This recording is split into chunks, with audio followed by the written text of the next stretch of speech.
The first time Elias' friend touched the lantern, the wind stopped to listen.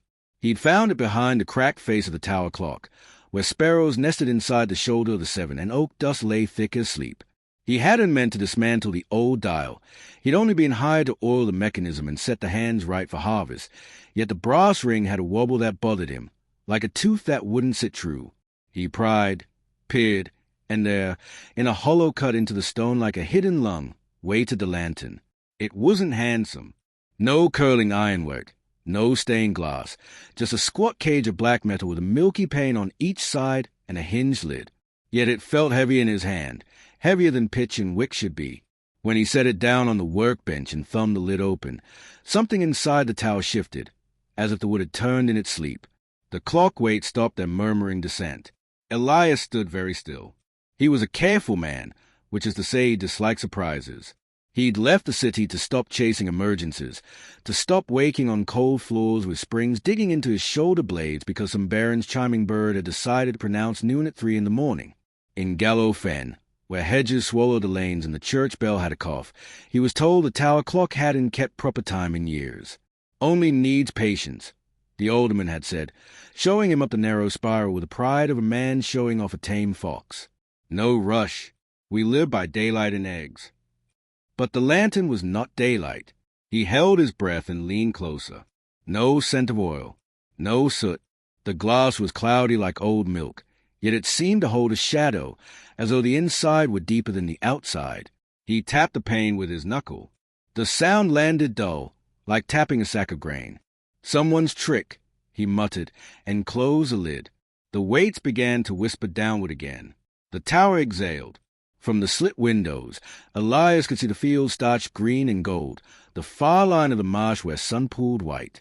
The day trembled, and he trembled with it in a way he didn't like to admit, because clockmenders tell themselves that time is tameable, that with enough tooth and wheel one can keep noon in a jar. He reassembled the dial, set the hands to 4, and made his way down the corkscrew stairs with the lantern tucked under his arm. He told himself it was for safekeeping, because the tower wasn't a vault, and boys were curious. He told himself he'd ask the alderman about it over supper. What he didn't tell himself, because words would have made it real, was that he wanted to light it. He wanted to know what kind of flame weighed a stone. On the lane by the green, old Mrs. Price stood like a bent nail, peering at the tower through her veil of nettles. "You put the hands right," she called without turning. "As right as they'll go without new bushings. And I found an object. In the wall. Strange thing." "Leave strange things where you found them, Mr. Fenn," she said, flat as a tablet, "or they'll follow you home." He would have laughed, for he believed in broken gears, not curses, but Mrs. Price never joked. She counted things no one paid for, barn swallows returning, boys disappearing to the river, the number of evenings a man finished his bread with his eyes on the door. She was a village trellis for rumors, and the rumors grew strong. Elias took the long way to his cottage, past a mill pond where weeds combed the water and dragonflies wrote their fast, illegible letters. He paused on the footbridge and lifted the lantern's lid again, because Mrs. Price's words had itched under his skin. Inside, the shadow shifted. It thickened when he leaned close, as if it could smell him. Then he heard a footfall. A girl stood at the far end of the bridge. Red hair frizzed around a narrow face. She wore a slate-colored dress too big for her. The sleeves swallowed her wrists. She watched him out of the corner of her eyes the way a cat watches a dog, calm, but ready to vanish between the slats of the world. "Hello," he said, shutting the lid. "Don't light it," she said. He smiled. "Everyone's ahead of me today. And why not?" She hesitated, then crossed to him, bare feet soundless on the planks. "Because it will like you. You fix things. Lanterns don't." "Like," she repeated, "you'll be able to do it. The thing it's for.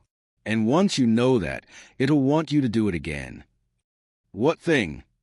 Her gaze flicked toward the tower, then back to his face. "Borrowing.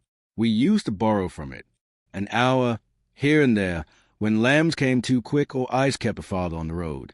But it always came for payment." Then Mrs. Price said no more. She hid it. "But you found it. Who are you?" Elias asked softly. "Anya." She looked at his hands.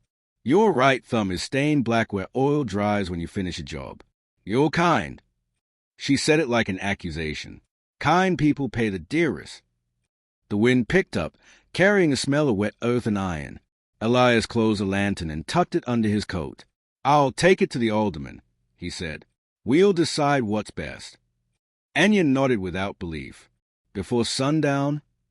Before supper. You won't make it, she said. Supper, I mean. He looked up.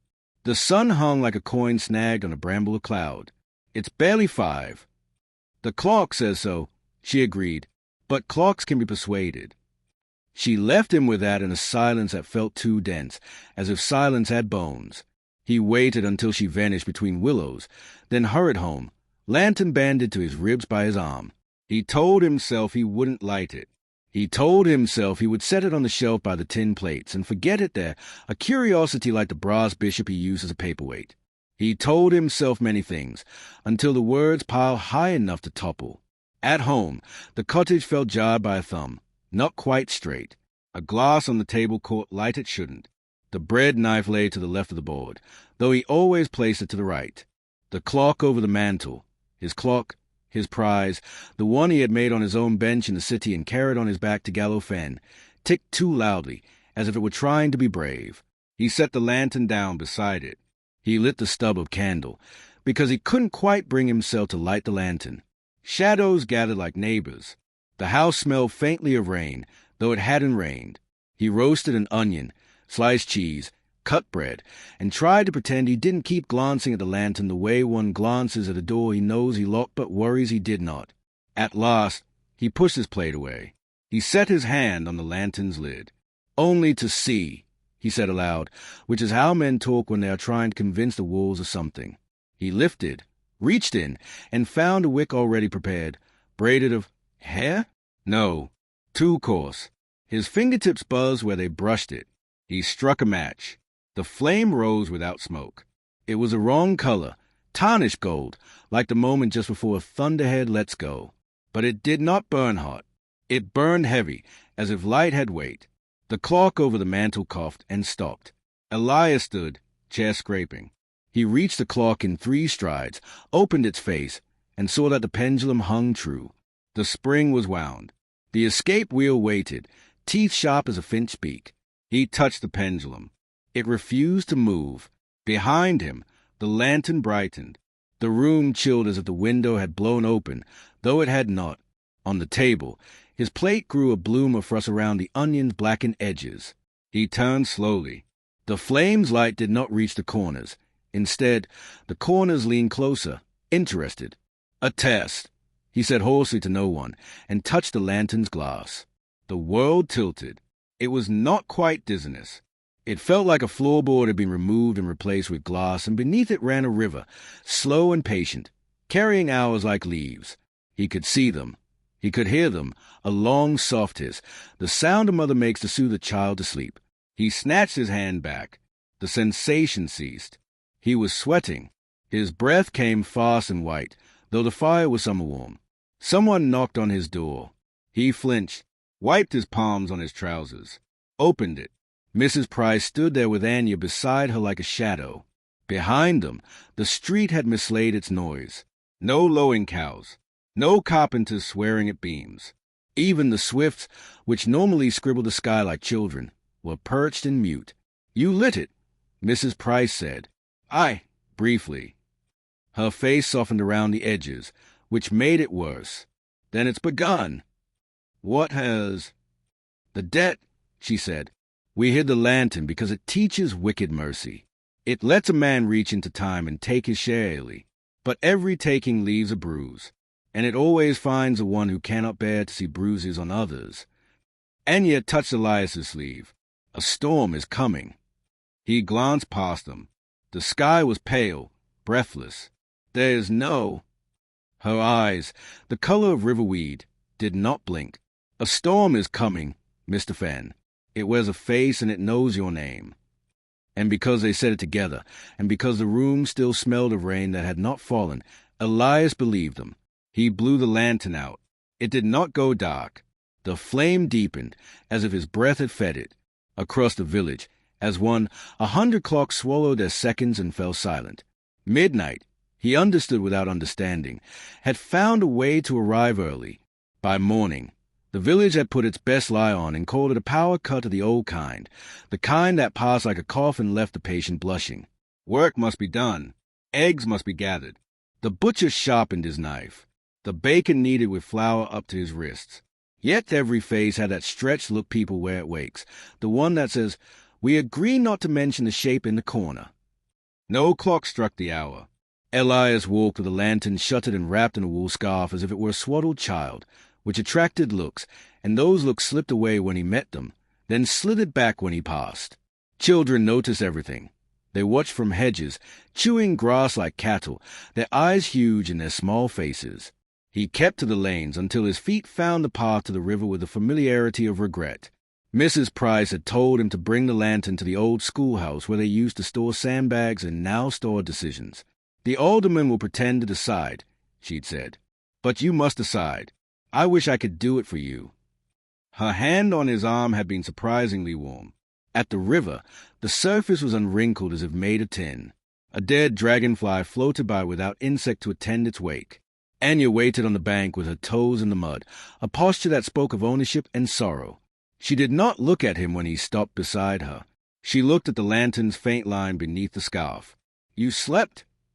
No, he had watched the lantern all night, and the lantern had watched him back. While he watched, he'd heard something, a ticking too slow for any device he knew. It had no source. It lived under the floor, above the rafters, within the bones, and when he stood, it stood. When he walked to the window, it followed. "I dreamed you lit it again," Anya said.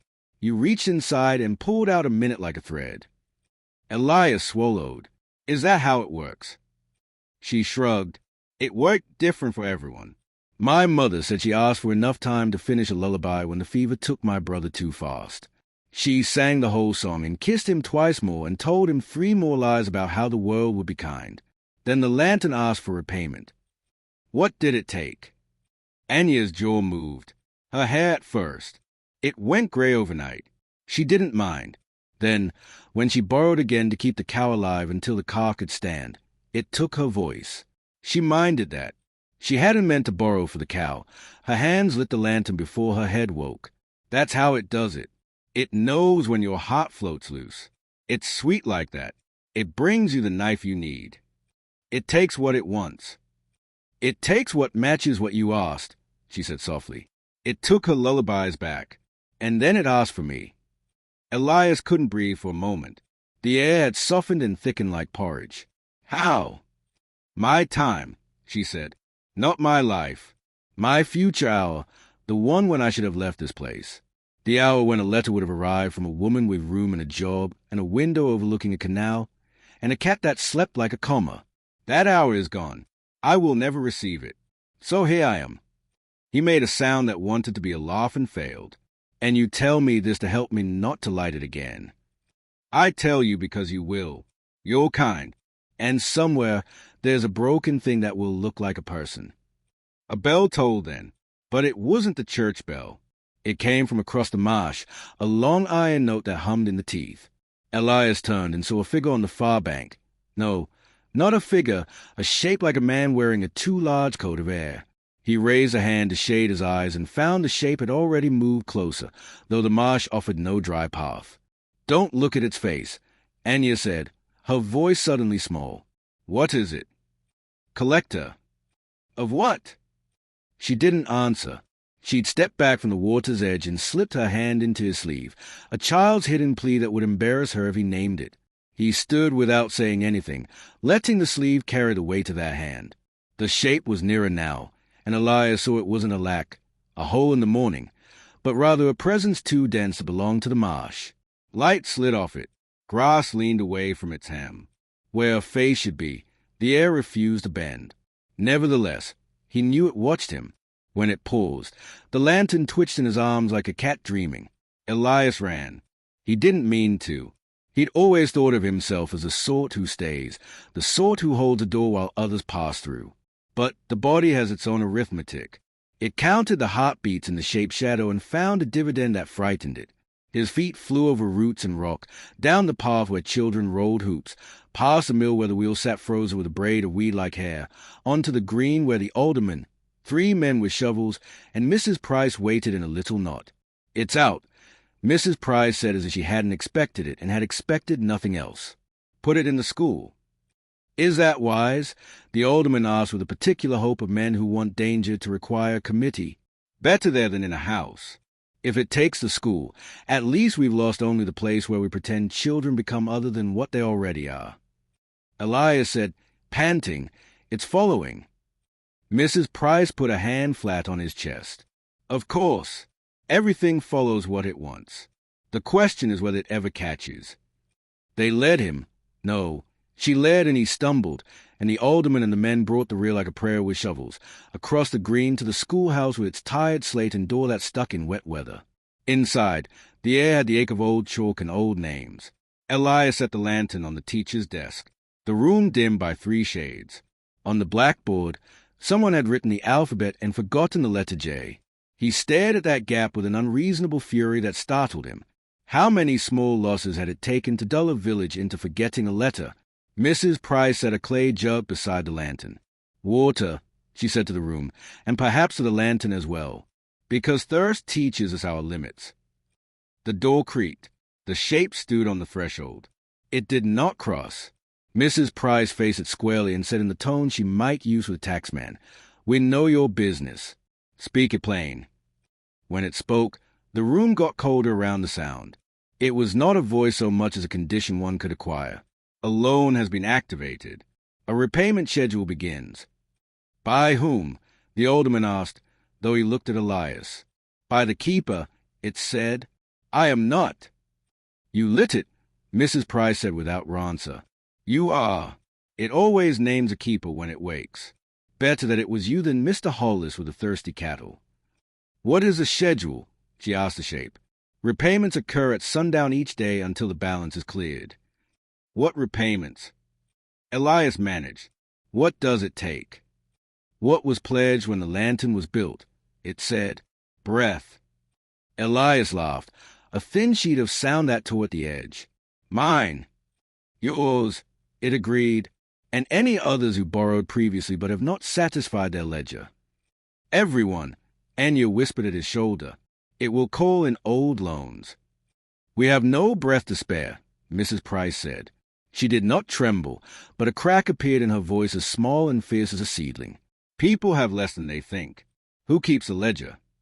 The shape turned to Elias. He felt the weight of attention hit his chest. "The keeper counts," it said. "The lantern measures." "Count," Elias repeated. The shape stepped backward, fading, and the room warmed by a fingernail. "At sundown," it said, "bring the lantern to the tower." The door closed of its own accord. The J remained missing from the blackboard as if it were a small bone they could not replace. The alderman sat in a child-sized desk and put his head in his hands. "This," he said into his palms, "is not a policy problem." Mrs. Price looked at Elias with an old grief. "I told you it would like you," she said. "You're a mender.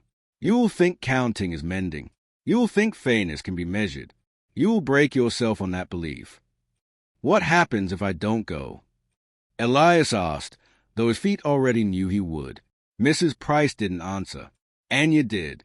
"Then it will come here, and it will choose someone for you." The clock above the blackboard, which had been dead since winter, ticked once. Outside, the sun shrugged its way through a shiver of cloud, and the village pretended to be ordinary 2 steps harder than it had the hour before.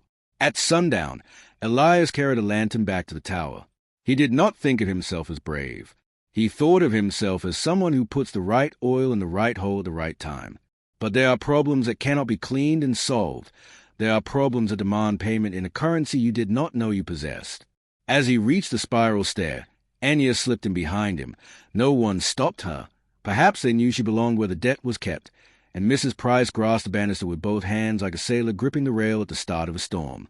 At the platform beneath the bells, the air was thick with a sweetness he knew and couldn't name until it came to him like a childhood tune, the smell of a baby's breath, warm milk, and unlearning. He set the lantern on the stone ledge. It lit itself. The shape waited on the far side of the room. No, there were 3 of them now, each in absence wearing a different height. One spoke. "Count," it said. "How?" Elias whispered. "By names," it said. "By breaths." He looked at Anya. She shook her head very slightly. "You'll know," she said. "Unfortunately." He closed his eyes and saw the village like a clock face, each house a number, each number a family, each family a bundle of breaths. He could feel them. He realized the way he feels weight in weights, the way he knows by the sound of a spring whether it will last a year.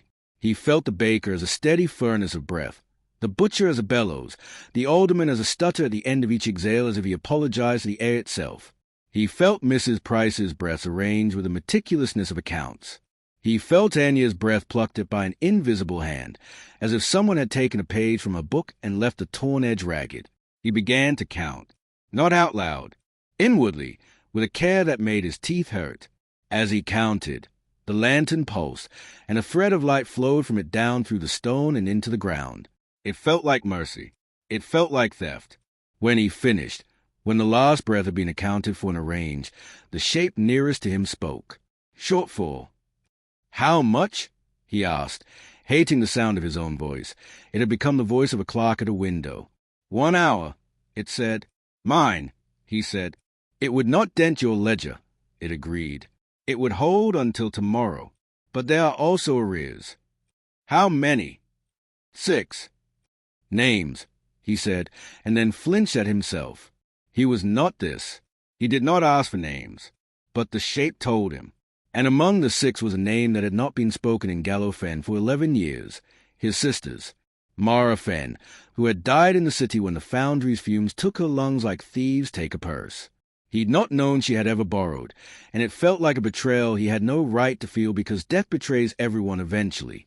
"What happens if arrears aren't paid?" he asked. The shape did not need to answer. The lantern told him. It warmed suddenly in his hands, and he saw, not with his eyes, but he saw a woman with her mouth open and no breath moving, a man whose sleep failed to admit the morning, a child who grew tired and lay down where the grass was gentle and refused to wake. It wasn't violent. That was its meanness. It took the thing so quietly that those left behind doubted their memories. "I'll pay the hour," he said. "Mine." The lantern's flame bowed, and the room grew thinner in a way he could not explain. He felt a tug behind his sternum, as if someone had reached through him to pluck a string he hadn't known was there. He stumbled. Anya caught his elbow. He tasted metal. "And the arrears?" the shape asked. "I'll find them," he said, breathless. "I'll undo them." "You cannot undo," it said mildly. "You can only exchange." "Then I'll exchange," he snapped, and heard in the echo a man he hadn't met before. The echo sounded tired and fierce and already indebted. The shapes faded, each in its own time. The lantern dimmed until it was only a weight again. Anya stood on tiptoe and touched his cheek, the briefest pressure, small as a confession. "You're caught," she said. "You can't put it down now." He closed his eyes because the tower moved, and he knew it did not. "Tomorrow," he said. "We'll start tomorrow." "You already did," Mrs. Price said from the stair, her voice small and satisfied and so sad he could not bear to meet her eyes. On the walk home, time lagged like a child dragged by the hand. In his cottage, he tried to wind his mantel clock and dropped the key twice and laughed at himself the second time and didn't the third. He put the lantern on the floor, then picked it up again because the floor seemed greedy. When he slept at last, he dreamed he gave his breath away in little parcels wrapped with string, leaving them on the church step with notes that read, "For later." In the morning, the miller's wife did not wake. They buried Elspeth Turner with the swiftness of people who think speed can erase causation. The parson read, and the words fell like dry oats. The village stood in the thin shade of black umbrellas and watched the lives from the sides of their eyes. No one said the lantern. No one said the collector. But everyone adjusted their breathing without meaning to, as if drawing in less could hide them. Elias carried the lantern in the crook of his arm, not because he wished, but because he could not leave it anywhere without hearing it snore like a beast that dreamed of chasing. He felt thinner already, as if the hour he had given had been the straw that made him lighter. He told himself he would eat more. He told himself he would get used to the weight. After the burial, Mrs. Price drew him aside and put a folded paper in his hand. "Names," she said. "Not the arrears. The borrowers we know. Some will lie to you. Some will tell the truth with a clever lean. You will need to listen to the parts they do not say." "Will this help?" he asked, weary enough to sound ungrateful. "No," she said, "but it will keep your feet busy while your head does the failing." Anya appeared at his other shoulder. "I'll come," she said, as if he had asked her. She had plaited her hair too tightly, and it made the corners of her eyes look older. "People lie less to children. They think we'll believe it." Elias began with the father's house, because distance felt like virtue. Old Mr. Hollis, with the thirsty cattle, met them at the gate with the aspect of a man who would rather be bitten by a badger than have a conversation. He denied, then confessed, then wept, then refused to be comforted. "I took 10 minutes, he said, scrubbing his face with a hand the size of a shovel. "Only 10. The cow had her head turned wrong, and if I'd pulled without them, I'd have broken her. The cough came, and he looked like a miracle that was late to the party. I told myself no one would notice. I told myself 10 minutes is the time it takes a man to put on his boots in winter. And then the collector came to the window that night and looked at me as if I were a spoon." "What did it take?" Elias asked. "My hearing in the left ear," Hollis said, "and now the whisper of my wife isn't mine." Elias wrote it down because writing felt like a kind of resistance, and he had no other. At the next house, the borrower had taken time to pull a child's tooth. She'd wanted the courage to do it herself, and the lantern had taken her courage for other things. At the next, a man had borrowed 15 minutes so his son could see the storm break and be unafraid. The lantern took his son's fear, and without it the boy climbed too high and fell and broke what should have remained unbroken. "It doesn't take to punish," Anya said on the road, more to herself than to him. "It takes to match." "Justice," Elias said, and heard the ugliness in the word like a laugh at a funeral. "That's not justice," she said. "That's symmetry." By the time they reached the edge of the marsh, Elias had marked 17 names and a net loss that made his stomach watery. The lantern warmed when they passed a hazel grove, and Elias knew before he saw the cottage that they would find something broken there. They found Mara. Not Mara, of course. Mara an 11 years ago absence. But inside the cottage sat a man who had known her, Mr. Dax, who had kept a room to let in the city and kept secrets in the walls like the city kept rats. He looked older than Elias remembered, though memory is a kind sculptor. When he saw Elias, he flinched as if a cupboard door had opened by itself. "I didn't know you were here," Elias said, which sounded foolish and perhaps untrue. Perhaps he had come here because some part of him had known. "Since winter," Dax said. "The city and I parted amicably. It kept my knees." "You let Mara room," Elias said flatly, wiping her name clean as a blade. "I did," Dax said. He had a way of sitting that made his hands look repentant. "She borrowed from your lantern. I told her not to. But young women believe that a small theft is not a theft if done in someone else's name." Elias's throat was raw lemon. "What did she borrow?" "An hour without coughing," Dax said. He did not look away. "She wanted to write a letter to you that you could read without worry drops between the words. She wanted you to have that." "What did it take?" "The hour at the end," Dax said. "The hour when the doctor had turned away and I told her a story about the sea, and I think she heard because her eyes did that thing. That hour went to someone else. Maybe to you. Did you ever have an hour that felt like a gift you didn't deserve? That was hers." Elias stood, because sitting felt like trusting the floor. He put his hand on the lantern's lid. It warmed. "I'll pay it," he said. He did not look at Anya. He could not bear her face. "You can't," Dax said gently. "It was paid. That's what payment means." Elias left without saying goodbye. He left the way a man leaves a confession, not to avoid it, but because nothing more can be done. On the lane, he leaned against a tree and heard in a careful way that spread and didn't stop. The lantern hummed like a beehive. He wanted to throw it into the river and listen for the dull sound it would make on the mud. "You can't drown it," Anya said. "We tried once." "We." "The village," she said. "Before me. They threw it into the deepest part of the fen. It returned to the tower the next morning with a frog trapped inside.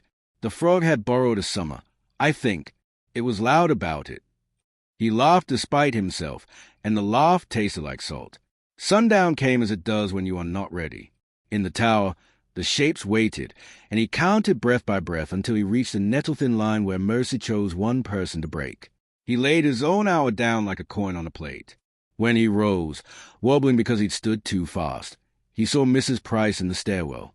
"How many more days?" he asked. "As many as it takes," she said. "The lantern is a tab that has been left open too long. It expects a feast." "Then we must starve it," he said. "Starving requires not lighting it again," she said. "Can you manage that?" He wanted to say yes. He wanted to promise as men promise at bedsides and in courtrooms and at the edge of town. But the next morning was the day the barn collapsed with Thomas Underhill inside, and Thomas breathed exactly enough to ask for an hour. Elias lit the lantern. He is not a hero in this tale, because heroes obey the rules they set. Elias broke them, then paid. He reached into the lantern and took an hour that fit in his hand like a bird, and he laid it on Thomas's chest, and Thomas's chest rose and fell, and the hour vanished into his ribs like a gulp. Later, at sundown, Elias stood in the tower and felt the lantern look at him as a dog looks at an open hand. He gave his hour. He gave the hour after that. Word spread. Someone's baby was born blue and breathed pink. Someone's father did not die in the orchard. Someone's guilt loosened by a notch and then hooked back on with a new barb. "Stop," Mrs. Price said, without malice and without hope. "I can't," he said. "They ask." "They will always ask," she said gently. "Hunger is louder than shame." "Then I will be louder." "You will be gone," she said. "That is what louder means, in the end." On the fifth evening, when he climbed the tower, the shapes were closer together, and he understood why. They were leaving room for another. He did not ask who. He did not count. He carried the lantern to the edge of the open archway, and he held it toward the marsh. The marsh looked back, unblinking. "Take me," he said. Anya made a noise in her throat like the sound a door makes when it knows it won't open. "No," she said. "That's not how it ends." "How does it end?" he asked, meaning it, because sometimes a child's answer is truer than Parsons. "With a person who keeps the ledger," she said, remembering the name they forgot. He stared at her. He thought of his sister, of the frog with a noisy summer, of Mrs. Price's carefully stacked breaths. He thought of himself as a boy learning to wind a clock with a steady hand. He realized he had not counted his own name since the first night. He had only paid blindly. He went home and opened the lantern. It burned without heat. He asked it a question he had not known he knew. "Whose breath am I paying with?" The lantern answered, in the way storms answer stones. It showed him his cottage from above, a small square with a man moving inside like a figure in a music box. It showed him the man sleeping and rising and putting bread into his mouth and forgetting to swallow and remembering and coughing and laughing and counting and paying.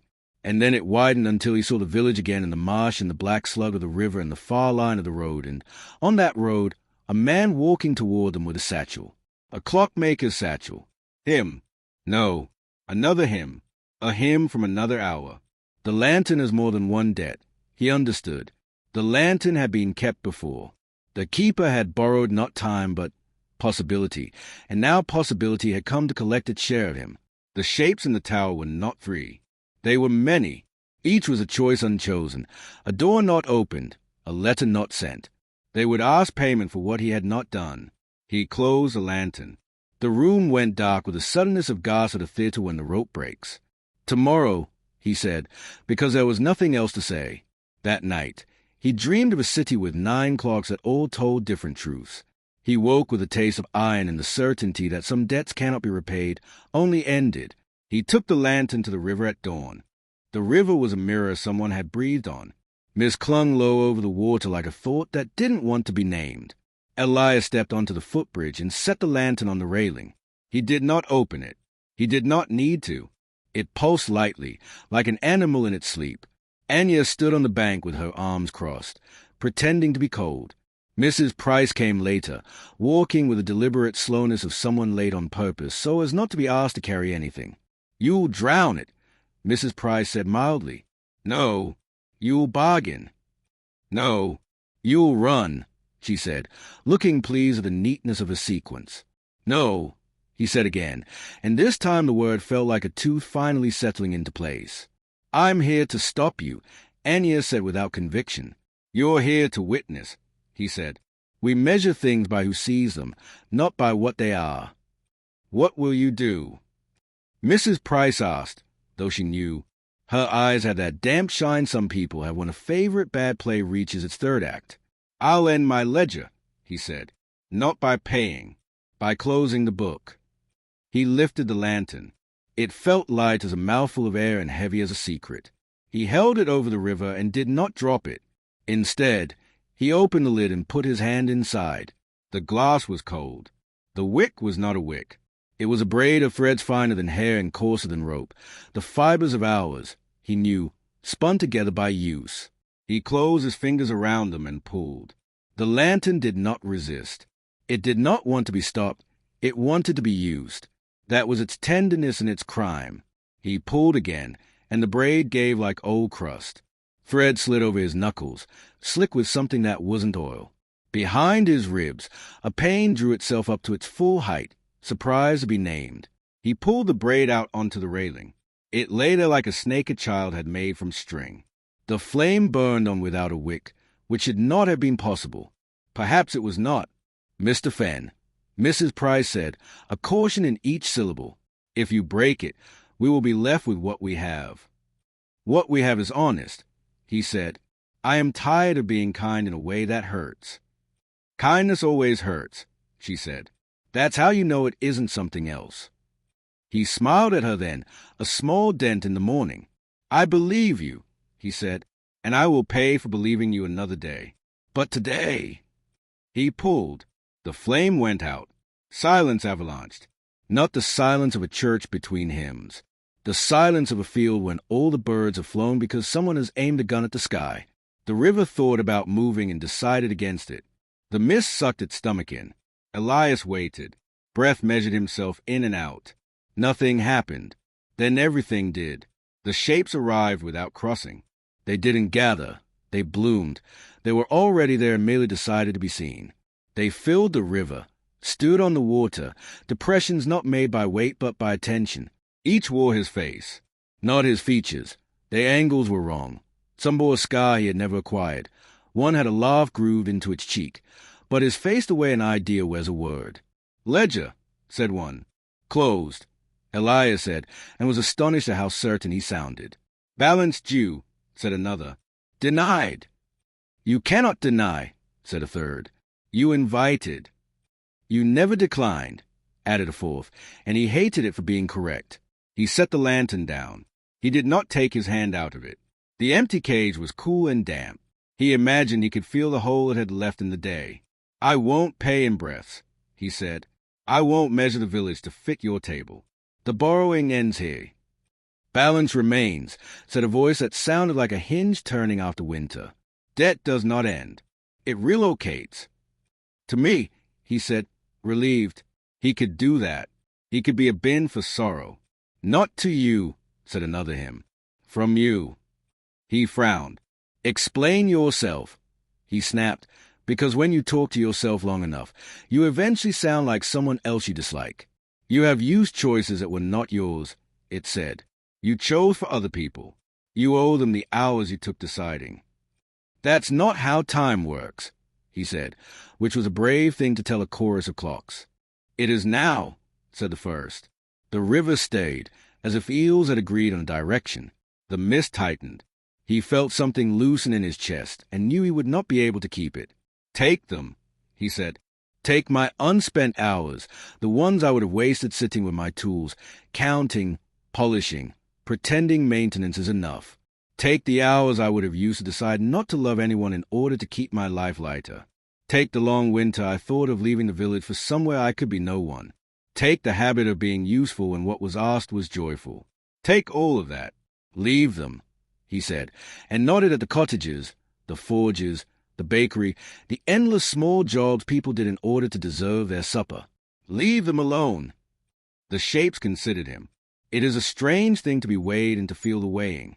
He stood still so they could do it more easily. One step closer. It was the one with the laugh grooves. Payment accepted, it said. Collection method, application of hours a task previously avoided. I don't, he began, and then he understood.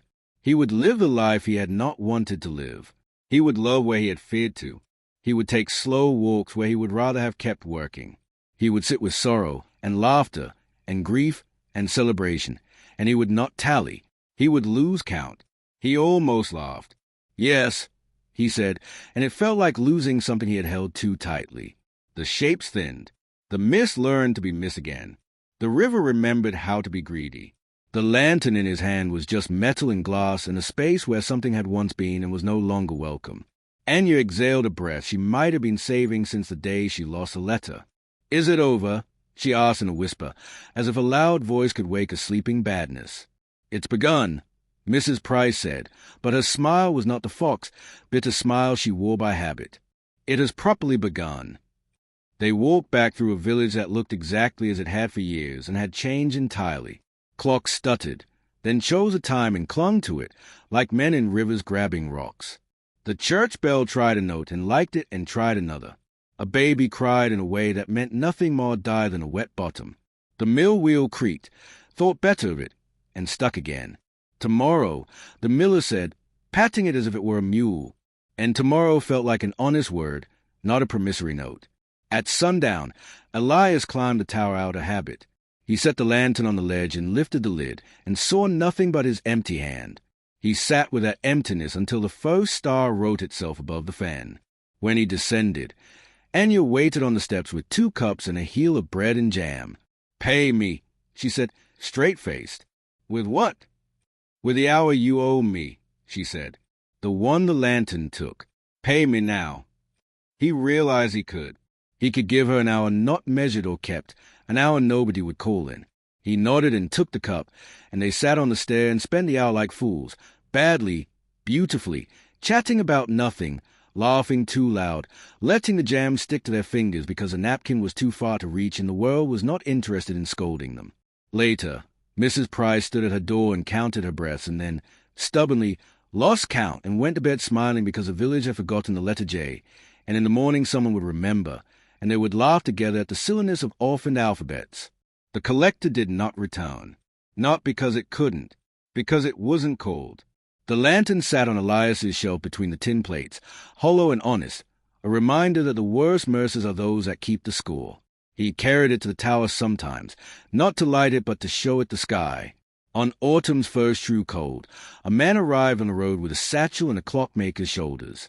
He looked at Elias like a reflection and said, I heard you could teach me. Elias stepped aside to show him the spiral stair. Only one thing. What's that? The man asked. We keep time, Elias said. We don't own it. He taught him to listen for faults and to leave small ones alone if their repair would cause a larger damage. He taught him to count only when counting saved a life, and even then to count gently. He taught him that hours cannot be borrowed, only honored. At night, he took the long way home by the river because he owed himself that detour. He did not check his pocket watch. He watched dragonflies write their fast letters and pretended to sound them out. In the schoolhouse, the blackboard gained back its J.